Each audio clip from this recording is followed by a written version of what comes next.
lift, and the scissor lift won. And it was actually out here in our courtyard before you come into the main doors and so on. So the run-in resulted in a broken leg. In fact, it kind of resulted in the fact that when I went to roll over because it knocked the wind out of me too, my foot did not go with my leg. And so it was a pretty gnarly break. And that led to an ambulance ride, which gave me some really hefty pain meds. Those were pretty good, right? And then I got surgery later in the day, and I got several months of physical therapy. Now, I would not want to go through that again to save my life. It's not like if that's something you've ever done or ever think about, I want to break my leg hard enough to where it just snaps the bone in two, take that one off your bucket list. I would probably leave that off. But the reality is I learned some things along the way. In fact, one of the things that I learned, one of the lessons that I learned actually happened at the doctor's office. It was about 4 or 5 months after I had broke my leg, gone in for a follow-up, and I asked him, I said, why is my leg still bruised where the break was? And he said these words, the deeper the wound, the longer the healing. So the reality is that I think that's going to preach, and we'll talk about that here in a few moments. But I also learned this. I also learned that, and of course I was over 40 when it happened, and the reality is sometimes wounds linger a little bit longer than what we would expect. In fact, it was probably within the last couple of years that my leg stopped swelling and stopped having the soreness that I thought would be around forever. But here's another one. I think physical wounds have a way of reminding us that they're still there. And what I mean by that is most of the time I don't walk throughout the day thinking I once had a broken leg. But every once in a while it will just kind of flare up and kind of clear its throat like I'm still here.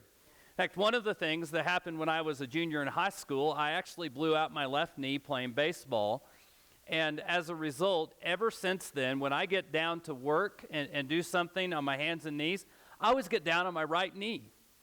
And I still do that to this day. And one of the things that happens when I do that, there's a little screw head right here that bears all of my weight when I do that. And that's one way for it to say, hey, I'm still here, by the way. Also, every once in a while, my foot will cramp up. And it's not a muscle cramp, it's a nerve cramp. And there's nothing I can do except let it just go and do its thing. And the reality is it will happen just out of the clear blue. And it's like, again, it's clearing its throat saying, I'm still here. And so as I'm talking about physical wounds here tonight, you probably, especially if you're a guy and you were in high school, you probably have a story or two that begins with, I told my friends, hey, watch this, which resulted in some kind of a physical injury. And now when you tell that story, it is, when I was in high school, I did something really stupid. Am I the only one that ever did that in high school? So anyway, I won't tell any of those stories. But the reality is, one of the things that we can do is we can relate with physical pain. And we can relate with physical wounds. But there's also a truth that not all wounds are physical. See, I think a lot of us, in fact, most of us, if we were honest, are walking around with emotional scars that no one can see. Maybe it's the result of a parent and physical or verbal abuse that we're walking around with those scars. Maybe it's a friend, maybe it's a relationship. Whatever it may be, there are those scars that are in our lives that are just a reality of who we are. Now, with that, one of the things that I think we could say is we could go back to what I learned, and I could say this, when we talk about emotional wounds, sometimes the deeper the wound, the longer the healing. When we have these deep things that go on inside, we know that there's a healing that needs to take place, but sometimes it just takes a really long time. And I think as well, sometimes things linger a little bit longer than what we'd expect. The divorce and the aftermath of that seemed to take longer to get over. The time to come to grips with verbal abuse took more counseling than we expected. The reality is we look at the path toward forgiveness And let's just be honest. Sometimes the ability to forgive, we look at that and say, this has to be a miracle because I can't do it myself. I think we could also say that emotional wounds have a way of popping up when we least expect it, to kind of be a reminder of I'm still here. See, I'm a guy, and as a guy, I like to compartmentalize. In fact, my wife wonders why I can sleep at night. I'm the guy that I actually put my head on the pillow, and I immediately go to sleep. And Tara will say, do you not have thoughts? Do you not have regrets? Do you not have worries? And I'll say, yeah, they're in this compartment way over here. I just put them away, and I don't think about them. But every once in a while, those little scars, those emotional wounds, they have a way of coming out when we least expect them. Kind of like one of those that we might hear a song, and the emotional scar comes up again. Or it might be that we drive by a place, or there's a post on social media, or even we smell something, and it takes us back to that particular place. And we have to relive it all over again. Now, with that, let me ask a question, because I think this is the big question, because I've worked with people for 25 years, and this is always the issue. It's not just that it's an issue, it is always the issue. How do I respond to the person who has inflicted the emotional wound into my life? How do I respond to them? How do I respond to them when largely they're walking around oblivious to the fact that they've done anything at all? I mean, we're living with this and walking with this, but they're not walking around going, I just wish I wouldn't have done that, because they sometimes don't even know. Jesus has an answer. And the answer that Jesus has is not always the answer that I want. Because this is what Jesus says as we're going through the part in the New Testament called the Beatitudes. This is what he says. Blessed are the merciful, for they will receive mercy. And so Jesus elevates a standard for his followers that we are to be merciful to other people. Now I'm going to tell you, as I sit up here tonight, there are certain things that I love that Jesus taught, and there are certain things that I do not love, and this is one of the things that fits into the category of do not love. I don't like this. I agree with it. I can put it here, but the reality is this is hard teaching. In fact, when somebody has wounded me, when somebody has hurt me, the most natural inclination in my life is not to be merciful, rather it's to get even. I'll even go as far as to say it's not just to get even, it's to get ahead. I want them to hurt worse than they hurt me. But the reality is Jesus lays out this whole lofty idea of be merciful. In fact, he actually tells a story, and the story comes on the tail end of a question. It was a question from one of his followers. One of his followers, his name was Peter, and Peter was kind of like the mouthpiece of the 12 apostles, but reality is Peter was always speaking out of turn. And so as Peter begins to ask Jesus a question, I kind of see this in my mind that Peter is smug. I kind of see that Peter is a little bit on the, I've got this all figured out and no one else has got this figured out, and so I'm gonna show everyone else how smart I am, and I'm gonna tell Jesus how mature I am. And so he goes up to Jesus, and I can kind of see he's all arrogant and he's got the swagger, and he says, how often do I need to forgive my brother when he sins against me? And Peter again says, 7 times. Now we find this in Matthew chapter 18. So if you want to go ahead and turn there in your Bibles, and if you don't have a Bible or a phone with you, there are Bibles in the seats in front of you. The page number is up here. If it's kind of one of those things that's it's difficult to navigate through the Bible. And if you don't have a Bible that you call your own, you can actually have that one. And that's our gift to you here tonight. So when you think about the number 7, and you didn't come here tonight I hope I get to learn about Hebrew numerology, but in Hebrew numerology, the number 7 is complete. And so basically what Peter is saying to Jesus is, if I forgive my brother 7 times, that forgiveness is complete. And Jesus answered with the famous answer of, I tell you not 7 times, but 70 times 7. Or some translations will even say 777 times. In other words, I think what Jesus is saying is, you think that your forgiveness is complete, you're done with this, you've compartmentalized it, and all of a sudden, it hops out of the compartment, and you have to deal with this all over again. But then Jesus tells a story. And in this story, he tells about a king. And we're going to look at verse 23 and kind of work through this. It says, therefore the kingdom of heaven may be compared to a king who wished to settle accounts with his servants. When he began to settle, one was brought to him who owed 10,000 talents. Now, we read 10,000 talents, and that means absolutely nothing to any of us. But we're going to get back to that here in a moment. And since he could not pay, his master ordered him to be sold with his wife and children and all that he had, and payment to be made. So the servant fell on his knees, imploring him, have patience with me, I will pay you everything. And out of pity for him, the master of that servant released him and forgave him the debt. But when that same servant went out, he found one of his fellow servants who owed him 100 denarii. Again, this means nothing to us, but we'll unpack this here in a minute. And it says, in seizing him, he began to choke him, saying, pay what you owe.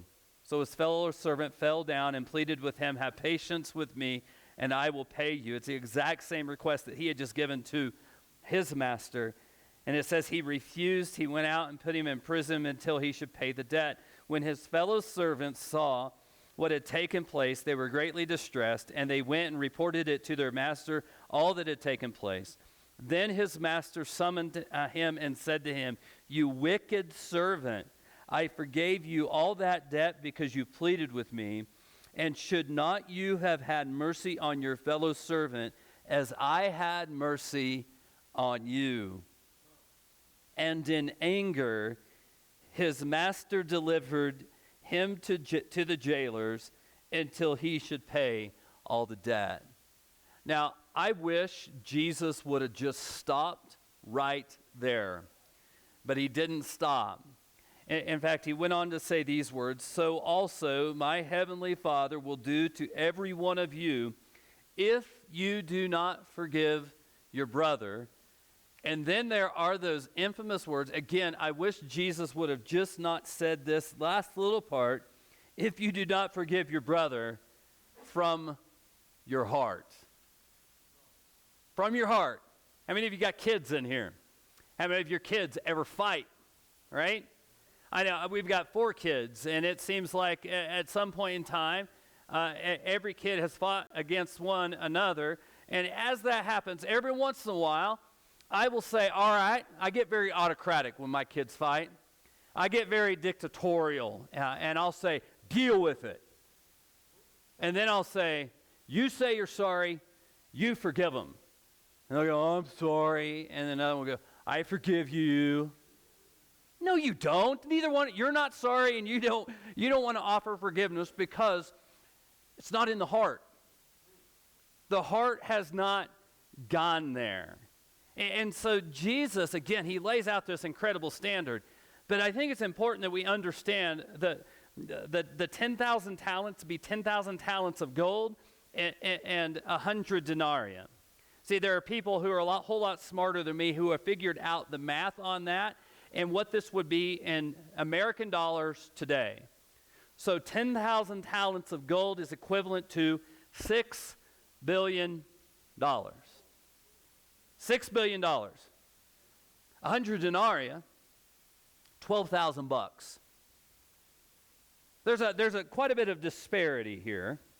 And so let's look at it in this way. The debt that we owe God. The debt that we owe God is the equivalent to $6 billion.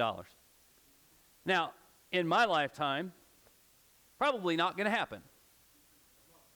In fact, I'll go as far as to say this to every single person in this room. In all of our lifetimes, all together, with all of our income, not even going to come close to coming up to able to pay $6 billion. Now, with that, that's the debt that we owe God. Every sin, every impure thought, every act of anger, every act of greed, all of these things that fit into the realm of sin just keeps tacking on the debt. And it is a debt that we cannot repay. And here is the beautiful thing. Here's the beautiful thing. God has given us mercy. And there's a theologian by the name of John Stott. He's a British theologian. Stott said that the purest definition of mercy is to extend relief. And so what God has done through Jesus is that he has offered us relief for the debt that we owe him. So that's actually pretty cool. But yet here's where it gets really tough. Here's where it gets where I'm like, I cannot do this on my own. You see, relieving or receiving relief from God, Jesus says, should compel us to give relief to others. The small debt that they owe us for what they've done against us. And I cannot tell you how many times I have heard someone say, and I'll just go ahead and throw this out. I cannot tell you how many times I have thought this in my mind. I know that God has forgiven me the $6 billion. I know that God has relieved me of the judgment that I deserve through Jesus, which is huge. But you just don't know what this person has done to me. And we want to make $12,000 equivalent to $6 billion. And Jesus says, listen, if you have received mercy, you should be compelled to give mercy. That's a hard thing to do. In fact, as I look at the words of Jesus, again, in Matthew chapter 5, verse 7, blessed are the merciful, for they shall receive mercy. There are none of us in this room today, none of us who are able to keep this standard as Jesus has set it out. There is no one who is 100% perfectly merciful. Now, I do believe that certain people have a spiritual gift of mercy, but even those that are most merciful among us will never be able to live up to this standard. But also, I think we have to realize is that our salvation is not dependent upon how well we do this. I mean, thank God there is grace, the full pardon of our sin. But here's the reality. Our salvation is not dependent upon how good we get at mercy. However, and this is a big, big however, Jesus lays out a really big standard. He lays out a very lofty standard to say, I want my followers to be different. I want my followers to look different. I want my followers to act different. And one of the ways that my followers will look different is that they will be merciful, that they will extend relief, that they will not bite back like everybody else bites back. Let me ask you this. In our political culture today, do we need more people who will not bite back? Do we need more people who are willing to restrain themselves and give people relief and not always fight? I mean, think about that. Think about how we could change the culture, that we could change the way that people interact with one another if we just don't go there? Imagine the change that we might be able to speak into people's lives. Now with this is hard. With this is really hard. In fact, when I look at this standard of be merciful, I look at this and I have to say about myself, the harder I try in this, the more I realize I'm not like Jesus. The more I try to be merciful, the more I try to extend forgiveness, the more I realize, well, I'm not Christ. Because I can't be like this. And if it's my efforts and me doing this, it is absolutely impossible. But maybe the issue is not try harder. And maybe you're like, well, I'm just going to throw out patience. Patience is always a big thing for me. And so if I need more patience and I say I'm going to be patient today, I will go to the Walmart parking lot and someone, you know they have these little arrows? You know what I'm talking about? Those little arrows that say you're to drive this way. And if you look at the cars, you understand that the cars are actually going to be driving a certain way. Oh, if you want to test my patience, make me be the person that's going down what I'll call the right way.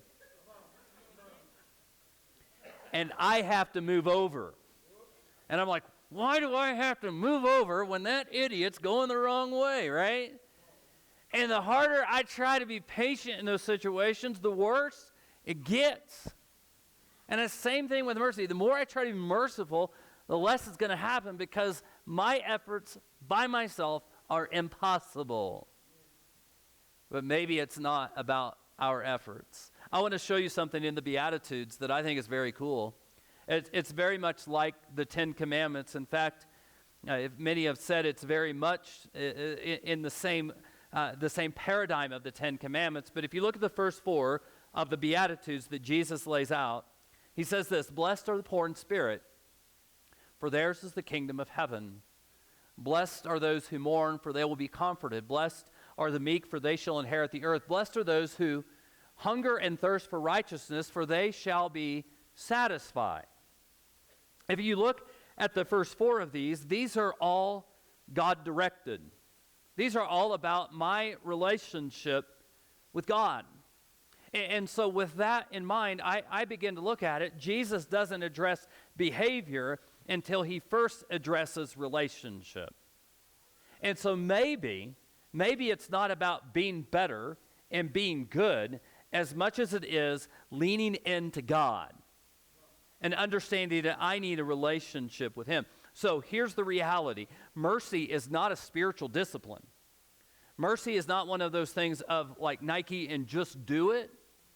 Instead, and this is our bottom line here for tonight, mercy is fruit from a journey with Jesus. In other words, the more I work on walking with Jesus, the more I journey with Jesus, the more I follow Jesus, the more I know him, the more I will look like him, the more I behave like him. So rather than allowing this just to be a source of consternation in my life that I just cannot do this, the more time I spend with Christ, the more likely it is that he will produce fruit in my life to cause me to look more like him. In fact, that's what Paul talks about in the book of Galatians when he says, life lived in the Spirit, life lived with the Spirit guiding us, will look much differently than if we just try to do life on our own. There will be certain aspects, certain things, certain realities that will bear fruit in our lives that will become evident. We're walking with Jesus. So what do we do? How do we own it? How do we own this? Because there is an element of I'm walking with Jesus, and I can't just sit back and let Jesus do all the work. I have some responsibility in this. So what do I do?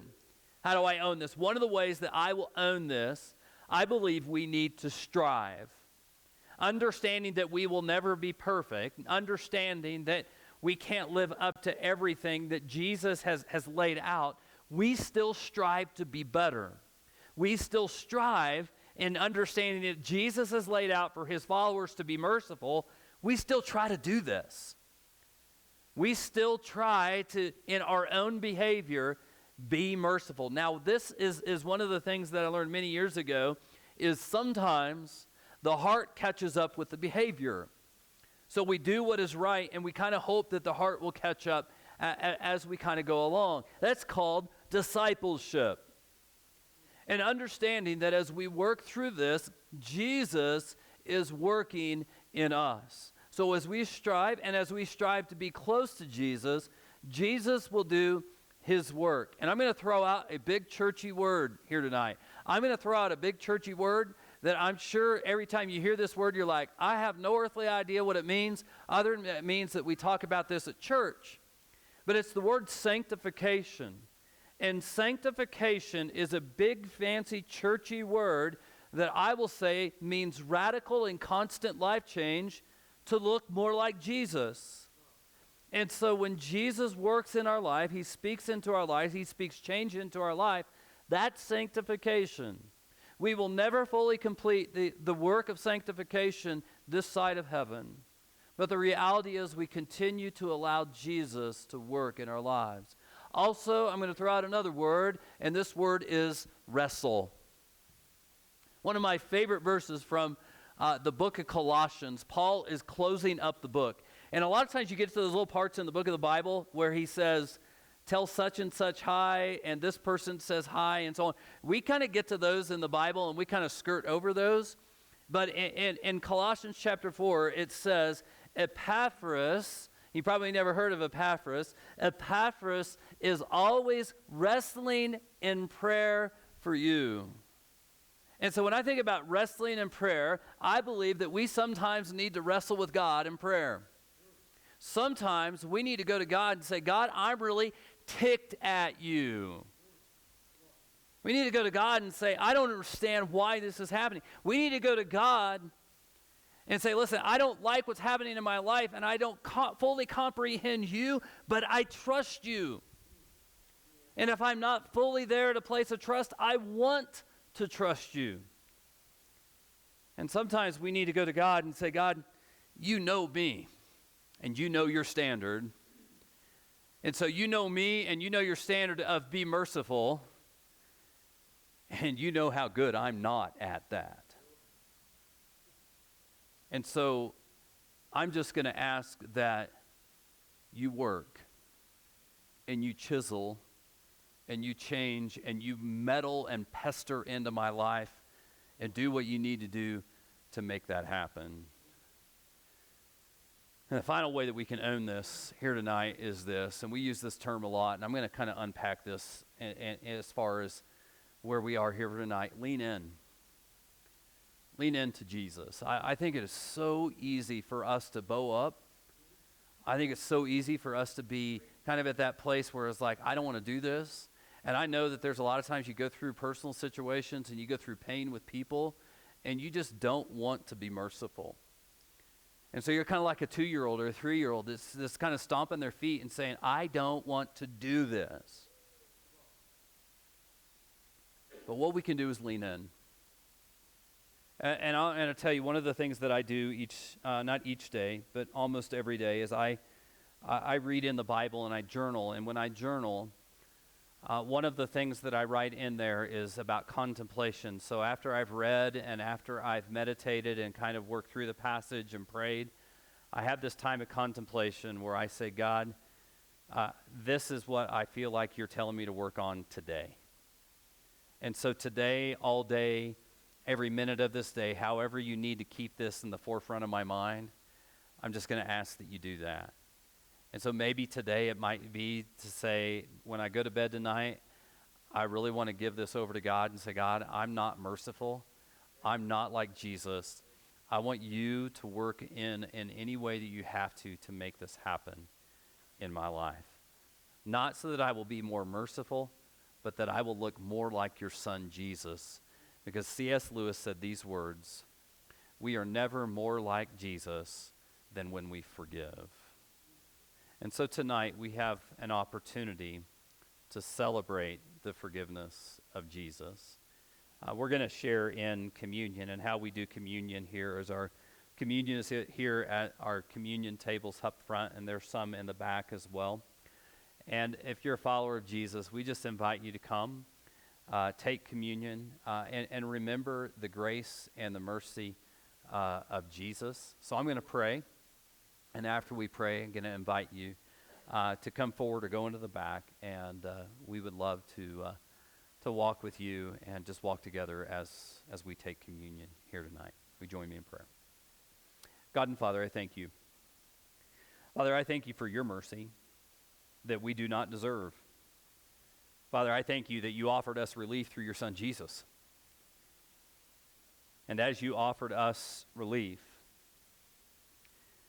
and may we seek to step off of the judgment seat and give relief to those who may have harmed us. And just say, ultimately, Lord, they're yours. And that you are a merciful God. In fact, your word says that your mercies are new every single day. There is never a time where you can exhaust yourself with mercy. Thank you in Jesus' name. Amen. Come forward and take up.